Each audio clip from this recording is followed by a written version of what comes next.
אוקיי. אדוני היושב-ראש, חברי הכנסת, לכבוד לי לבוא כיושב-ראש ועדת העבודה והרווחה, כשיושב-ראש של הכנסת הרגע הוא מי שהיה שר הרווחה, מאיר כהן, וזה מאוד מתחבר לנושאים שאנחנו עוסקים בהם. אני באמת רוצה לבשר, לפני שאני מדבר על הצעת החוק שאני רוצה שתאשרו, שהיום הוועדה אישרה להכנה לקריאה שנייה ושלישית חוק שיאפשר לחטופים שבעזרת השם ישובו לביתם בשלום, כמו שנאמר, ופדויי השם ישובון, ובאו ציון ברינה ושמחת עולם על ראשם. אז הכנו כבר חוק כדי לאפשר להם לחיות, להתקיים ולענייני בריאות שלהם. כל הדברים האלה יובאו בעזרת השם בימים הקרובים למליאה לאישור.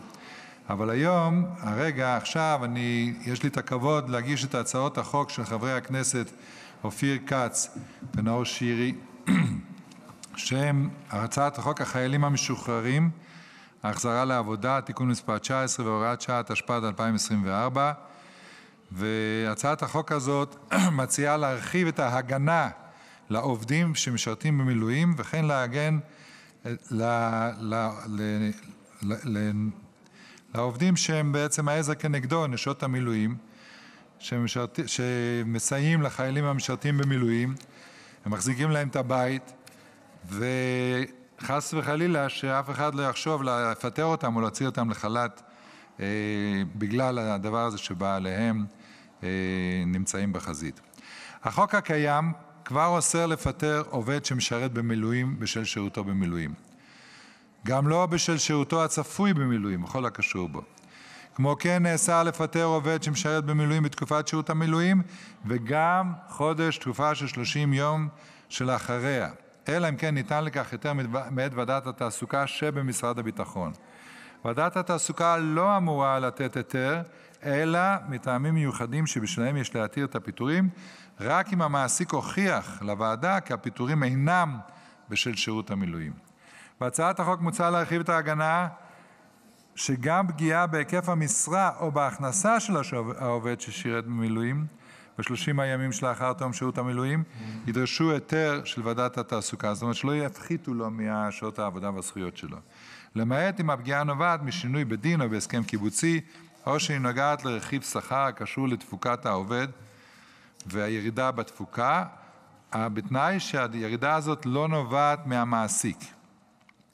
הוראה זו תיקבע כהוראה קבועה בחקיקה ויחולו על הפרתה אותן ההוראות החלות לגבי איסור הפיטורים, ובכלל זה ניתן יהיה להטיל עיצום כספי לפי חוק להגברת האכיפה של דיני עבודה, התשע"ב 2011. מאחר שמשירות המילואים מושפעים גם נשות המשרתים במילואים ובני זוגם, שנוסף על עבודתם נושאים בנטל הטיפול במשפחה בכל תקופת המילואים, מוצע בחוק זה להרחיב את ההגנות גם לגבי העובדות כאמור. מוצע לקבוע שבחוק החיילים המשוחררים החזרה לעבודה, התש"ט 1949, הגנה מפני פיטורים שבשל שירות המילואים לבני הזוג של המשרתים במילואים או להורה של ילד שטרם מלאו לו 14 שנה או שהוא תלמיד בחינוך מיוחד. כמו כן מוצע לקבוע בחוק שוויון ההזדמנויות בעבודה, התשמ"ח 1988, הגנה עליהם מפני אפליה כעובדים או כדורשי עבודה בשל שירות המילואים של בני הזוג.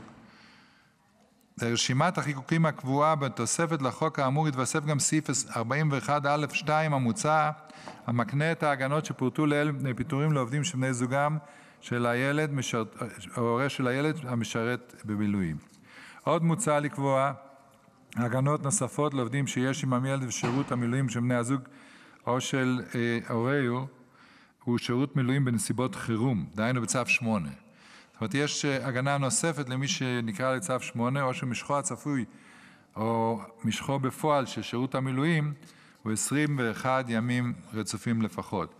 אם הצופים, אדוני היושב-ראש, מתקשים לעקוב אחרי הפרטים הרבים, אבל זה מסמך משפטי שצריך להיות מפורט מאוד, ולכן אני מקריא את הנאום על פי הייעוץ המשפטי כדי שהכל ייאמר והכל יהיה בפרוטוקול.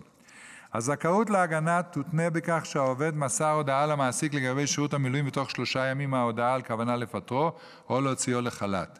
לפי המוצע, לשם פיטורים של עובד כאמור או הוצאתו לחופשה ללא תשלום, יידרש המעסיק לקבל מראש היתר מוועדת התעסוקה.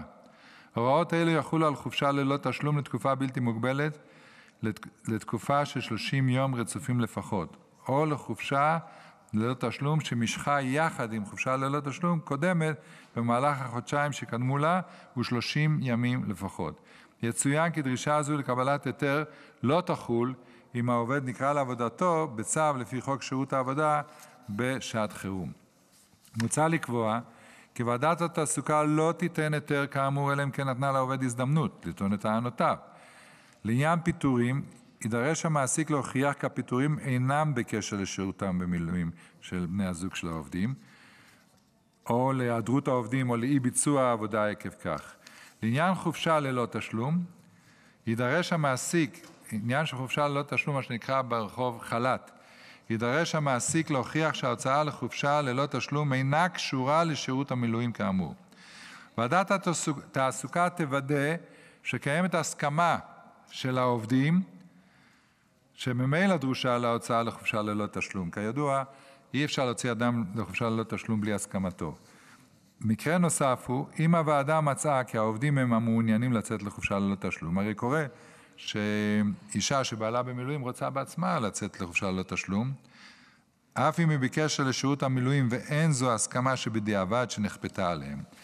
במקרה כזה היא תוודא כי קיימת הסכמה של שני הצדדים להוצאה לחל"ת. שני הצדדים זה המעסיק והעובדת. כמו כן, מוצע לגבי עובדים שיש עמם ילד עד גיל 14, לרבות ילד באומנה, שהוצאו לחופשה ללא תשלום לפני יום התחילה של תיקון החוק, לתקופה בלתי מוגבלת או לתקופה שסיומה 30 ימים לפחות לאחר יום התחילה, ומסרו למעסיקם הודעה בכתב כי בני זוגם או הורהו אחר של הילד משרתים בשירות מילואים, יהיה על המעסיק לפנות לוועדת התעסוקה בתוך 7 ימי עבודה ממועד ההודעה, לשם קבלת היתר להמשך החופשה ללא תשלום. אם המעסיק לא יעשה כן, יראו אותו כאילו הוציא את העובד לחופשה ללא תשלום בניגוד להוראת השעה המוצעת. לעניין אכיפת ההגנות האמורות, אכיפת ההגנות, שמישהו לא יחשוב שיש פה עניין של אכיפה בקוף.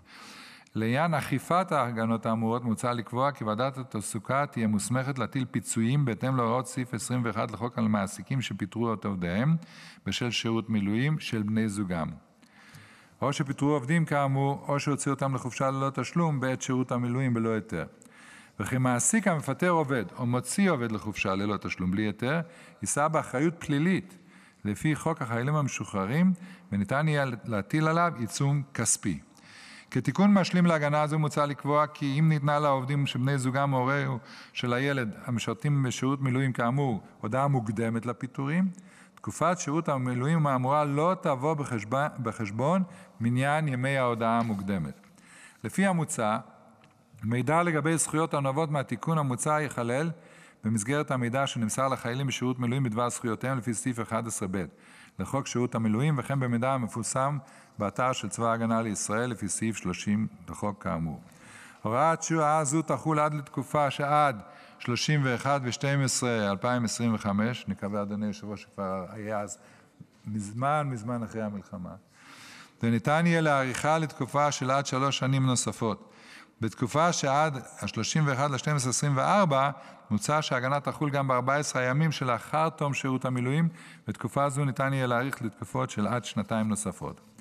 הוראת שעה זו תחליף לעניין משרתי המילואים את הוראת השעה שקבועה בחוק ההגנה על עובדים בשעת חירום התשס"ו 2006, אך היא תוסיף לעמוד בעינה לגבי בני הזוג של החיילים בשירות סדיר, ובכלל זה בשירות הקבע.